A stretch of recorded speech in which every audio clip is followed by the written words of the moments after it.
भारत के पूर्व राष्ट्रपति प्रणब मुखर्जी आज पंचतत्व में विलीन। आज उनका पूरे राजकीय सम्मान के साथ किया गया अंतिम संस्कार। 84 वर्षीय प्रणब दा को सोमवार की शाम हुआ था निधन। पिछले 10 अगस्त से थे वो अस्पताल में भर्ती। कैबिनेट की बैठक में पूर्व राष्ट्रपति और भारत रत्न प्रणब मुखर्जी के निधन पर शोक प्रस्ताव किया गया पारित। इस मौके पर 2 मिनट का मौन रखकर दी गई उन्हें श्रद्धांजलि।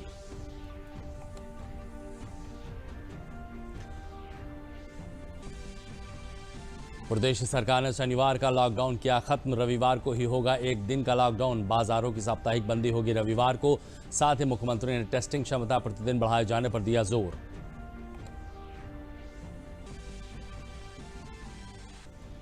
और प्रदेश के 16 जनपदों के 644 गांव बाढ़ से प्रभावित। गंगा नदी बलिया, शारदा नदी पलिया कला और सरयू नदी खतरे के निशान से ऊपर। मुख्यमंत्री ने दिया निर्देश। समस्त जिलों के जिलाधिकारी बाढ़ से कृषि क्षति हुई है उसका आकलन कर करें कार्रवाई। नमस्कार, मैं हूं विजय श्रीवास्तव और अब समाचार विस्तार से।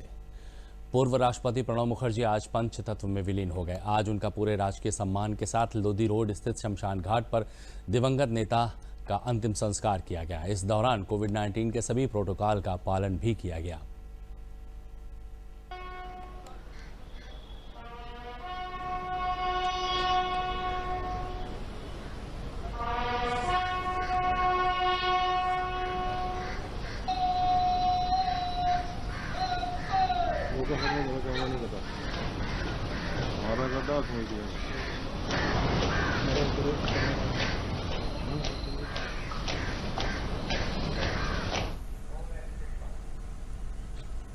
इससे पहले प्रणब दा का पार्थिव शरीर उनके अंतिम दर्शन के लिए उनके 10 राजाजी मार्ग स्थित आवास पर रखा गया था, जहां राष्ट्रपति रामनाथ कोविंद, उपराष्ट्रपति एम वेंकैया नायडू, प्रधानमंत्री नरेंद्र मोदी, रक्षा मंत्री राजनाथ सिंह, टीडीएस विपिन रावत और तीनों सेनाओं के प्रमुखों समेत कई नेताओं ने पूर्व राष्ट्रपति को श्रद्धांजलि दी।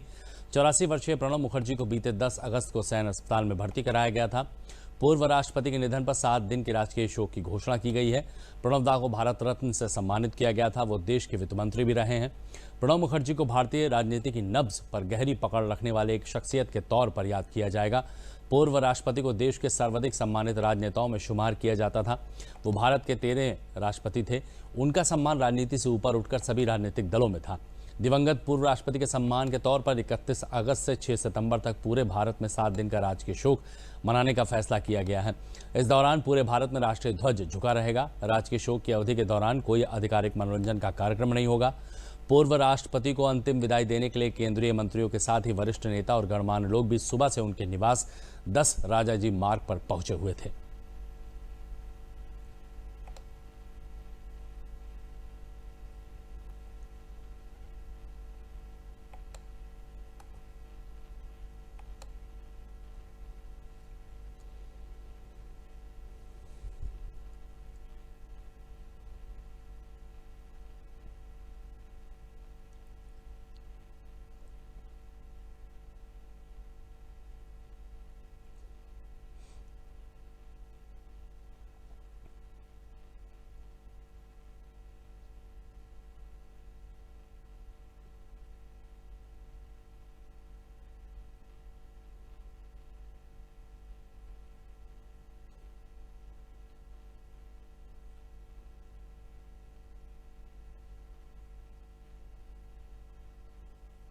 लोकसभा अध्यक्ष ओम बिरला भी सुबह 10 बजे राजाजी मार्ग पहुंचकर उन्होंने पूर्व राष्ट्रपति प्रणब मुखर्जी को श्रद्धांजलि अर्पित की। केंद्रीय मंत्री जेपी नड्डा ने भी उन्हें श्रद्धा सुमन अर्पित किए।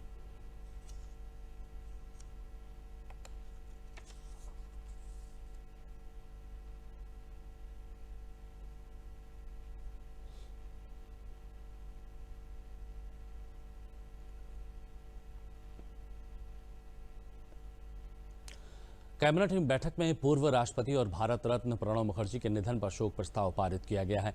इस मौके पर 2 मिनट का मौन रखकर उन्हें श्रद्धांजलि दी गई है। प्रस्ताव में कहा गया है कि देश ने एक उत्कृष्ट नेता खो दिया है। वो देश के 13वें राष्ट्रपति रहे हैं। इससे पहले प्रणब मुखर्जी ने विदेश, रक्षा, वाणिज्य और वित्त मंत्री के रूप में देश की सेवा की है।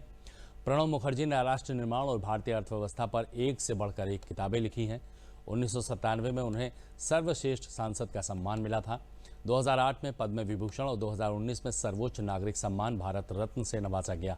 पूर्व राष्ट्रपति ने राष्ट्रीय जीवन पर अपनी गहरी छाप छोड़ी। कैबिनेट शोक प्रस्ताव में सरकार और पूरे राष्ट्र की ओर से प्रणब मुखर्जी के देश के प्रति सेवा को नमन करते हुए उनके परिवार को के प्रति संवेदना भी व्यक्त की गई है। गृह मंत्री अमित शाह ने पूर्व राष्ट्रपति प्रणब मुखर्जी को श्रद्धांजलि दी है। उन्होंने कहा है कि प्रणब मुखर्जी एक ऐसी शख्सियत थे जो राजनीति से जुड़े होने के बावजूद भी कभी किसी विवाद में नहीं रहे।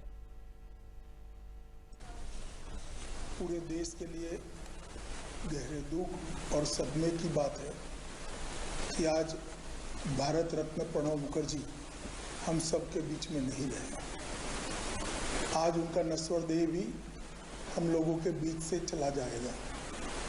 कई दशकों तक भारतीय राजनीति की क्षितिज में प्रणब की तरह ही कांतिवान रहकर प्रणवदा काम करते रहे, चाहे पक्ष हो या विपक्ष। एज अ पार्लियामेंटेरियन उनके भाषणों ने हमेशा देश को एक अच्छी बहस दी, एक नई दिशा दी, एक नया निर्धार भी दिया। विपक्ष में हो या पक्ष में, नीतियों के निर्धारण की कटु आलोचना करनी हो या स्वयं नीति निर्धारण करना हो, हर बात में प्रणवदा का कौशल्य दिखाई पड़ता था। इतने लंबे सुदीर्घ कैरियर के अंदर वित्त, विदेश, रक्षा, कॉमर्स, कई सारे मंत्रालयों पर प्रणवदा की अमिट छाप हम देख सकते हैं। और एक भी क्षति करे बगैर सार्वजनिक जीवन में इतना लंबा कंट्रीब्यूशन करना शायद अपने आप में एक बहुत बड़ी उपलब्धि थी प्रणवदा की। सबको साथ रखने की कला उनको महारत थी। जब सत्ता में थे तो विपक्ष के लोगों के साथ तालमेल बिठाने में हमेशा वो काम करते रहे। जब विपक्ष में रहे तो एक रचनात्मक विपक्ष की भूमिका निभाने में भी कभी पीछे नहीं हटे। कांग्रेस को अपने सेवा का माध्यम बनाते हुए प्रणवदा ने एक लंबे समय तक भारतीय राजनीति को कंट्रीब्यूट किया, समृद्ध किया, एक अच्छा दिशा दर्शन किया। ये राजनीति में आने वाले हर युवा के लिए प्रेरणादायी रहेगा, ऐसा मुझे लगता है। और जब वो भारत के राष्ट्रपति बने तो राष्ट्रपति पद की गरिमा को भी बढ़ाने में कोई कसर नहीं छोड़ी। राष्ट्रपति भवन को आम आदमी के लिए खोलना ये उनका बहुत बड़ा फैसला था और उन्होंने राष्ट्रपति पद पर रहते हुए भी देश और विदेश सभी जगह अपनी विद्वता, अपना अभ्यासु स्वभाव और इतिहास और अंतर्राष्ट्रीय मामलों के अपने ज्ञान को उजागर करते हुए देश का सम्मान हमेशा बढ़ाया। आज प्रणवदा हम लोगों के बीच में नहीं है।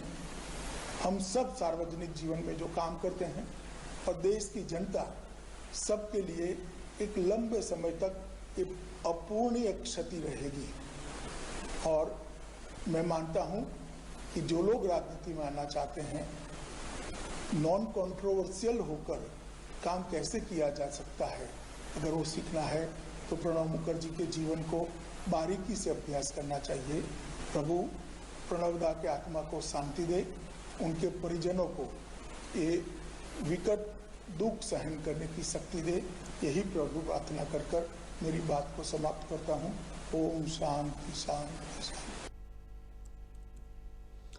पूर्व राष्ट्रपति प्रणब मुखर्जी के निधन पर भारत ही नहीं बल्कि पूरे विश्व में शोक की लहर है। पड़ोसी देश बांग्लादेश ने प्रणब मुखर्जी की मृत्यु पर एक दिन के राष्ट्रीय शोक की घोषणा की है। बांग्लादेश सरकार के मुताबिक 2 सितंबर यानी कि बुधवार को एक दिन का शोक होगा।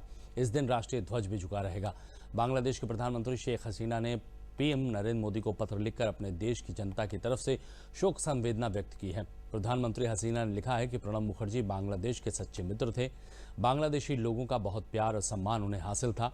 उन्होंने दोनों देशों के बीच संबंधों को मजबूत करने में उनके दृढ़ समर्थन और योगदान को याद किया।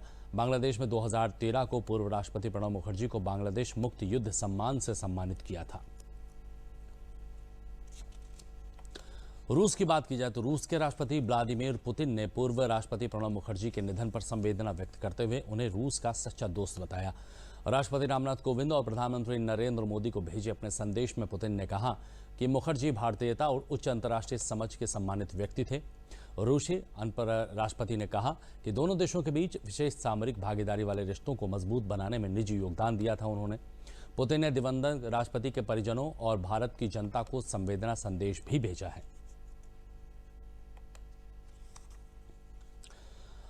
अपर मुख्य सचिव गृह अवनीश अवस्थी ने वार्ता कर बताया है कि सप्ताह में 2 दिन होने वाला लॉकडाउन अब सिर्फ एक दिन रविवार को साप्ताहिक बंदी रहेगी। उन्होंने बताया है कि प्रदेश में अब सुबह 9 बजे से लेकर रात्रि 9 बजे तक बाजार खुल सकेगा। उन्होंने बताया कि मुख्यमंत्री के निर्देशानुसार एक दिन में कोविड-19 के 1,49,000 से अधिक टेस्ट किए जाने पर संतोष व्यक्त करते हुए टेस्टिंग क्षमता को शीघ्र बढ़ाकर 1,50,000 टेस्ट प्रतिदिन करने के निर्देश दिए हैं। मुख्यमंत्री ने कहा है कि जनपद लखनऊ तथा कानपुर नगर में कोरोना के दृष्टिगत माइक्रो एनालिसिस करते हुए कार्य योजना बनाकर इसे प्रभावी ढंग से लागू किया जाए। लखनऊ में विशेषज्ञ चिकित्सकों की एक टीम गठित की जाए जो डिजिटल प्लेटफॉर्म पर जनता की स्वास्थ्य संबंधी दिक्कतों को दूर करने में परामर्श प्रदान करे। साथ ही कॉन्टैक्ट ट्रेसिंग, सर्विलांस और डोर टू डोर सर्वे कार्य को तेजी से संचालित करने के निर्देश दिए हैं।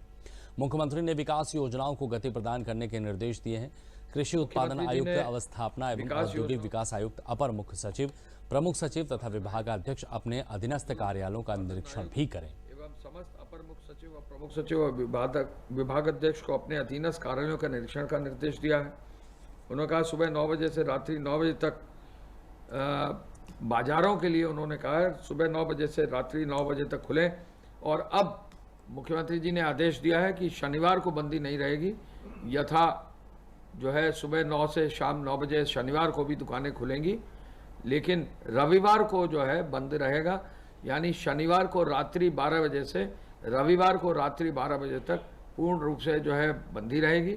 और साथ साथ सफाई और सैनिटाइजेशन का पूरा अभियान रविवार के दिन केवल चलेगा। मुख्यमंत्री जी ने उद्योग बंधु की बैठक को भी आयोजित करने और उद्यमियों और समस्याओं का निदान करने का निर्देश दिया है। जो लोग स्वयं उद्योग चला रहे हैं वो अपना जो है वर्चुअल उद्योग बंधु के माध्यम से बैठक में सम्मिलित होकर उनसे संवाद किया जा सकता है। मुख्यमंत्री जी ने उनकी समस्याओं का निराकरण का भी निर्देश दिया है। और साथ ही साथ उद्योग बंधु से 3 तरह के उद्यमियों का जुड़ाव रहता है। एक तो वो जो उद्योग संचालित कर रहे हैं, दूसरे वो जो उद्योग स्थापित हो रहे हैं, और तीसरे जो प्रदेश में उद्योग लगाने के लिए इच्छुक या प्रयत्नशील हैं।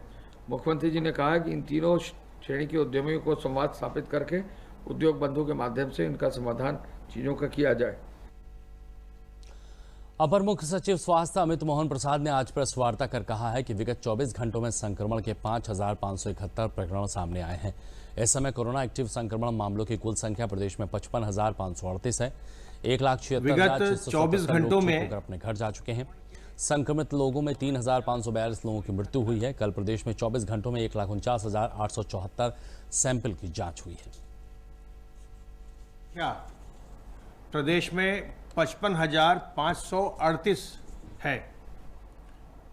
जो लोग संक्रमित होने के पश्चात उपचारित होकर डिस्चार्ज किए जा चुके हैं उनकी संख्या अब 1,76,677 हो गई है।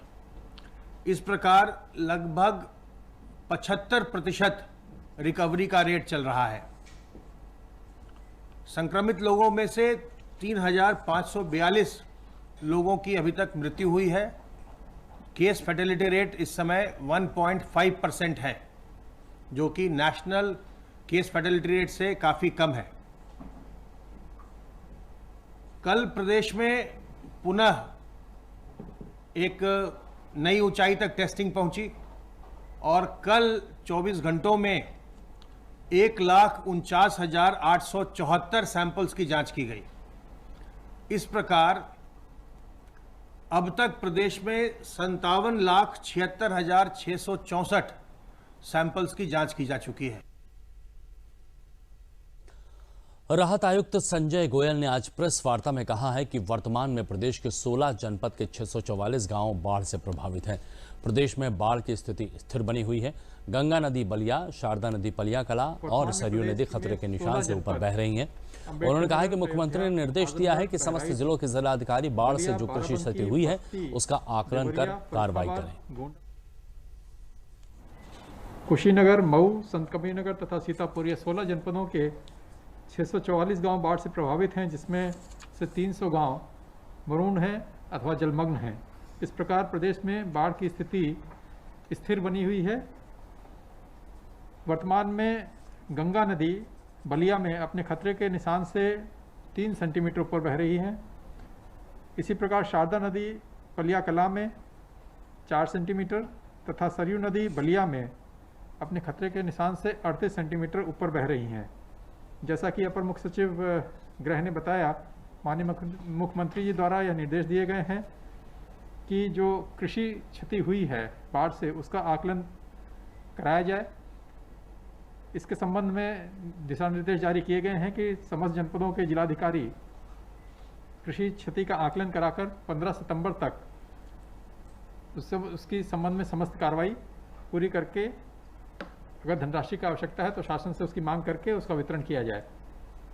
माननीय मुख्यमंत्री ने यह भी कहा है कि यह भी निर्देश दिए हैं कि जिलाधिकारी प्रदूषित जलजनित तथा वेक्टर बॉर्न डिसीजेस, जो कि मक्खी मच्छर से जनित रोगों की रोकथाम हेतु आवश्यक कार्रवाई की जाए। एंटी लार्वा का स्प्रे किया जाए जहाँ जहाँ पे भी जल का भराव है, तथा इन रोगों के उपचार हेतु समुचित औषधियाँ का पर्याप्त स्टॉक भी रखा जाए। प्रदेश में बाढ़ से नुकसान के प्रारंभिक आंकड़ों में बहराइच, लखीमपुर खीरी और बलरामपुर को सबसे ज्यादा नुकसान हुआ है। जून से सितंबर माह तक तीनों महीनों के नुकसान की प्रारंभिक रिपोर्ट में बताया गया है कि 28 अगस्त तक 35 लोगों को बाढ़ से जान गंवानी पड़ी है, जबकि 715 लोग बेघर हुए हैं। इनमें से 157 लोगों के मकान और 558 लोगों की झोपड़ी बाढ़ की भेंट चढ़ गई है। प्रदेश में सबसे ज्यादा 14 लोगों की मौत बहराइच में हुई है, जबकि बहराइच में 314 लोग बेघर हुए हैं। खीरी में 6 लोगों की जान गई है, जबकि 36 लोग बेघर हुए हैं। बलरामपुर की अगर बात की जाए तो 4 जनहानि हुई है और 84 बेघर हुए हैं। प्रारंभिक अनुमान के अनुसार प्रदेश में अब तक 50,000 हेक्टेयर फसल बर्बाद हुई है। राहत आयुक्त संजय गोयल ने जिलाधिकारी फसल नुकसान का प्लाट टू प्लाट सर्वे कराकर प्रत्येक दशा में 15 सितंबर तक 33% नुकसान की रिपोर्ट उपलब्ध कराने के निर्देश जारी किए हैं।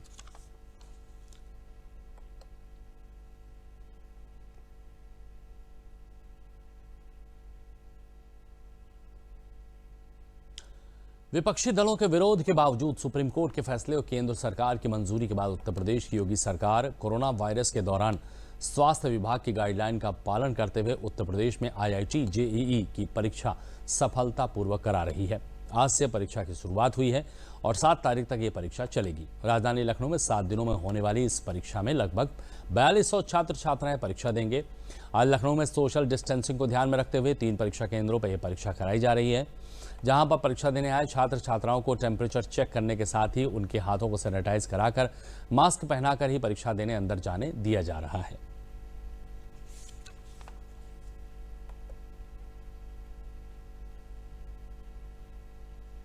एग्ज़ाम तो होना चाहिए, लेकिन अगर सुरक्षा व्यवस्था सही हो जाए तो ठीक है। और एग्ज़ाम तो होना ज़रूरी है, क्योंकि समय तो बीत रहा है। एग्ज़ाम भी ज़रूरी था, क्योंकि साल पूरा बेकार हो रहा था, इसलिए एग्ज़ाम ज़रूरी था।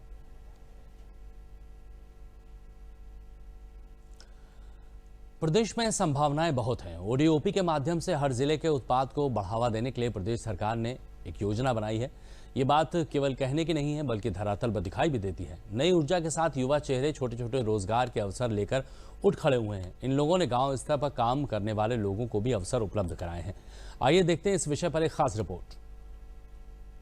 प्रदेश में बहुत संभावनाएं हैं। ये बात केवल कहने के लिए नहीं, बल्कि धरातल पर दिखाई देती है। नई ऊर्जा के साथ युवा चेहरे छोटे छोटे रोजगार के अवसर लेकर उठ खड़े हुए हैं। इन लोगों ने गांव स्तर पर काम करने वाले लोगों को भी अवसर उपलब्ध कराए हैं। जब हम बात लखनऊ की करते हैं तो चिकन उद्योग इससे जुड़ा हुआ दिखाई पड़ता है। खादी भवन में ये छोटा सा प्रयास है, जिसके माध्यम से इन लोगों ने बड़ी संख्या में महिलाओं को रोजगार दिया है। महिला कैसे स्वावलंबी बने, ये इसका जीता जागता उदाहरण है। लोग नौकरी के पीछे ना भागे। अब लोग कहीं ना कहीं अपना खुद का रोजगार डालें, जिससे कि लोग रोजगार के थ्रू अपना काम कर सके। जिनको आज की तारीख में मतलब कोरोना को देखते हुए ये भी उम्मीद नहीं थी कि हम कुछ करेंगे, और आज की तारीख में वो उस चीज़ कढ़ाई करती हैं, कुर्तों पे, कपड़े, कॉटन के कपड़ों पर कई तरीके से काम करती हैं, जिसके कारण कि हम उनको उसका पैसा देते हैं और उनको इस तरह से उनको रोजगार मिलता है। यहाँ काम किए तब से बहुत फ़ायदा हो रहा है, अपना घर भी चलाते हैं।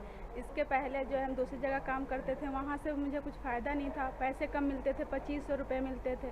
उसके बाद से हम छोड़ दिए, वहाँ पर काफ़ी दिक्कत हो रही थी। तो फिर जो है हम इन्होंने मुझे खुद, इनको पता चला तो इन्होंने मुझे फ़ोन किया, बुलाया, तो हम यहाँ पे आए। एक औरत से शुरू की, हम खुद ही स्टार्ट किए एक मशीन से। उसके बाद से फिर धीरे धीरे करते करते 1000 महिलाएं जुट गई। अब मैं बहुत खुश हूँ कि ताकि उनको भी रोजगार मिला है। एक समय था जब जूट हमारे जीवन का हिस्सा था। धीरे धीरे इसकी जगह प्लास्टिक ने ले ली है और जूट पीछे छूटता चला गया।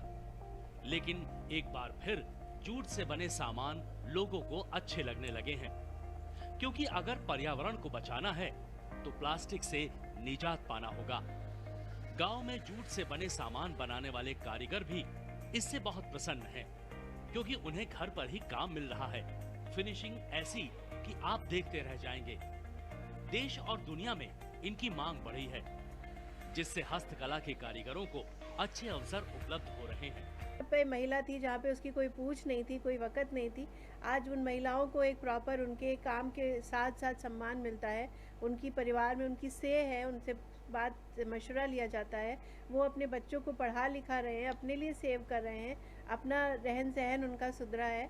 तो एक मॉरली और मॉनिटरली हम लोग उनको एम्पावर करने की कोशिश कर रहे हैं। साथ ही साथ जूट एक सब्स्टिट्यूट है, उसको हम लोग समाज को दे रहे हैं, ताकि हमारे जो क्लाइमेट चेंज है, आप देख रहे होगे क्या कार्बन फुटप्रिंट्स ने किया है हमारे पर्यावरण में, कितनी ये जो बीमारी है, ये भी शायद उसी का कहीं ना कहीं एक रूप है जो हमारे सामने कोविड-19 के दौर पे आया है।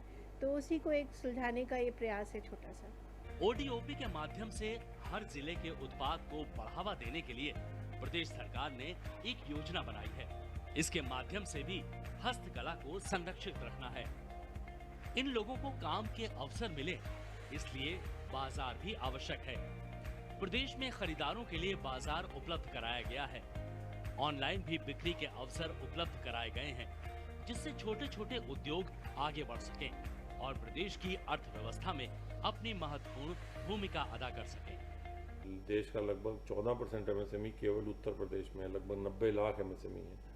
तो ये न केवल बहुत बड़ी रोजगार पैदा करता है, बल्कि ये प्रदेश की जो ओवरऑल अर्थव्यवस्था है उसमें बहुत इंपॉर्टेंट रोल है इसका। तो इस साल का अभी बैंकों के साथ अभी हमने बैठक की थी, तो इस साल का हमने उनको जो बैंकों को लक्ष्य दिया है वो ये है कि इस साल आपको कम से कम 20 लाख नई इकाइयों को ऋण देना है। तो 20 लाख एमएसएमई इकाइयाँ अगर प्रदेश में लगेंगी तो औसतन अगर 3 से 4 अगर आदमी भी एम्प्लॉय करते हैं तो लगभग 80 लाख लोगों को नया रोजगार पैदा होगा। हमारे यहाँ जो पारंपरिक क्लस्टर हैं वो उद्योग में विकसित हुए हैं, जैसे कारपेट है, भदोही में, बनारस में सिल्क है, लखनऊ में चिकन का काम है, अलीगढ़ में ताला और हार्डवेयर का काम है, मुरादाबाद में हैंडीक्राफ्ट का काम है, सहारनपुर में लकड़ी का काम है। तो ये इनको हम अब बढ़ा रहे हैं वन डिस्ट्रिक्ट वन प्रोडक्ट में। उसमें क्या किया है कि देखिए कई तो बहुत छोटे छोटे उद्योग हैं, उनको बाज़ार में पहुंच नहीं हो पाती है, तो हमने फिर अब ऑनलाइन संस्थाओं से इनको लिंक करा दिया है, जैसे फ्लिपकार्ट, अमेज़ॉन, ईबे, ये सारी संस्थाओं से हमने MOU करके इनके ऊपर इसमें लगा दिया है कि ये इनके माध्यम से अपनी सामान की बिक्री घर बैठे हुए भी कर सकते हैं, उनको दुकान की आवश्यकता नहीं है। महिलाएं भी इम्पावर्ड हो रही हैं, शक्तिशाली हो रही हैं, अपने परिवार का भरण पोषण कर रही हैं, ये बड़ी बात है। और भारत सरकार, उत्तर प्रदेश सरकार भी यही चाहती है कि महिलाएं खड़ी हो, पूरा समाज खड़ा हो। कैमरामैन रामजी वाजपेयी के साथ रामेंद्र सिंह, DD न्यूज, लखनऊ।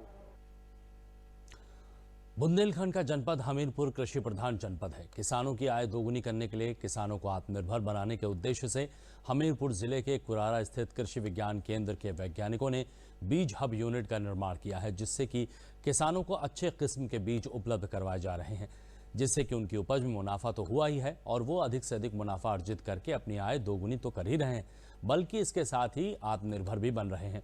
अभी तक कृषि विज्ञान केंद्र के वैज्ञानिकों ने लगभग 1500 क्विंटल तक चना, मसूर, अरहर के साथ कई प्रकार के किस्मों के बीज का निर्माण किया है।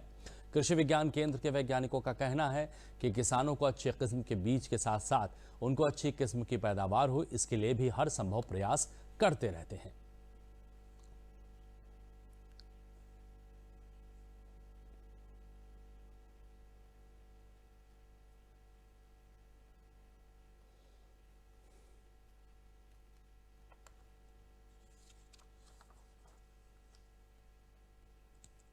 बीज बता रहे हैं, अगर प्रधानमंत्री योजना से अगर हमें बीज मिलेगा तो अगर इससे पैदावारी अधिक होगी, अच्छा समझ में आएगा तो यहाँ से हम बीज लेकर के अपने खेतों में पैदावारी करेंगे, अच्छी फसल पैदा करेंगे। अगर उससे उपजाऊ ज़्यादा होगा तो हम इसका और लोगों को अपने गांव में बताएंगे, जिससे जो प्रधानमंत्री जी का सपना है वो पूरा। उन्नत बीज के हब का शुरुआत की है।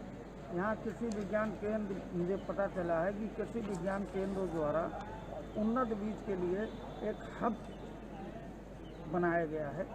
उसके द्वारा जो हमारी बीज में जो हम लोग लाते थे उस पर 2 कुंटल 2.5 कुंटल का जो बीघा होता था वो अब 5 और 6 कुंटल का फसल जो है हमको प्राप्त होगी। प्रधानमंत्री जी का सपना है कि किसानों की आय दुगनी है, उसका यही उद्देश्य है।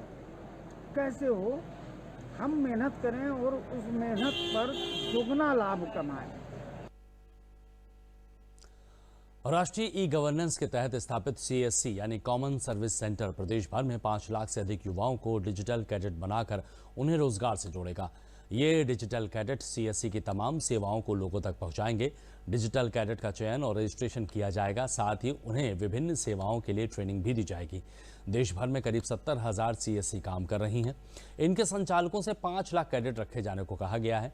लखनऊ स्थित CSC यानी कॉमन सर्विस सेंटर के राज्य प्रमुख अतुलित राय ने बताया कि डिजिटल कैडेट्स ग्रामीण स्टोर, किसान ई-मार्ट जैसी तमाम सेवाओं को घर घर तक पहुंचाएंगे। वहीं सरकार व अन्य एजेंसियों के सर्वे आदि का काम भी वो करेंगे।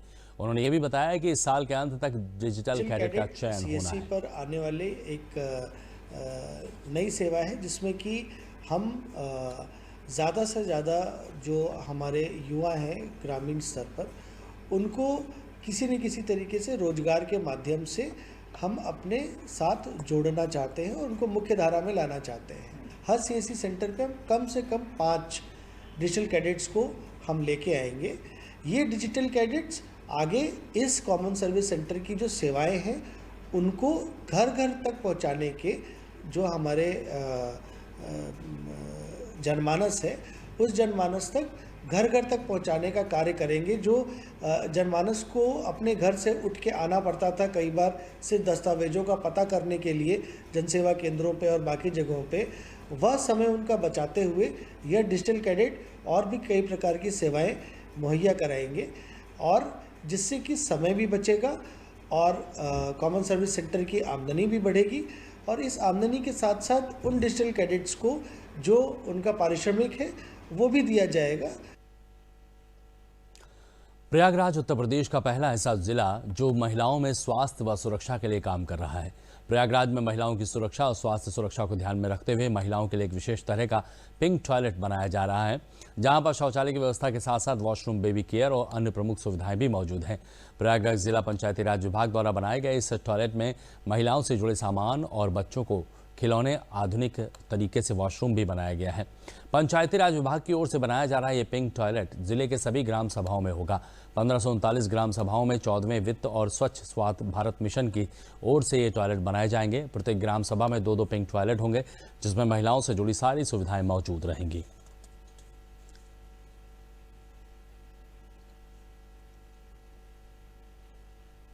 और बुलेटिन के अंत में प्रमुख समाचार एक बार फिर।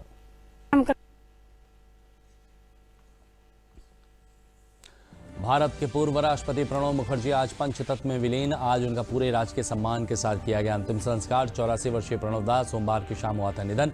पिछले 10 अगस्त से वो अस्पताल में थे भर्ती।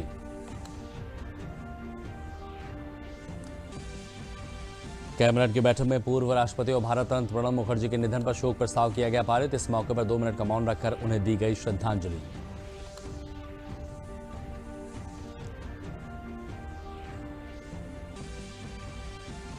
प्रदेश सरकार ने शनिवार का लॉकडाउन किया खत्म। रविवार को ही होगा 1 दिन का लॉकडाउन। बाजारों में साप्ताहिक बंदी होगी रविवार को। साथ ही मुख्यमंत्री ने टेस्टिंग क्षमता प्रतिदिन बढ़ाए जाने पर दिया जोर।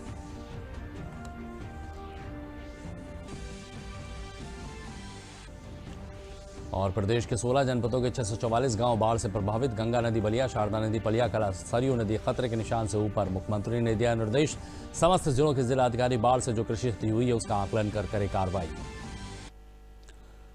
तो बुलेटिन में फिलहाल इतना ही, दीजिए इजाजत, नमस्कार।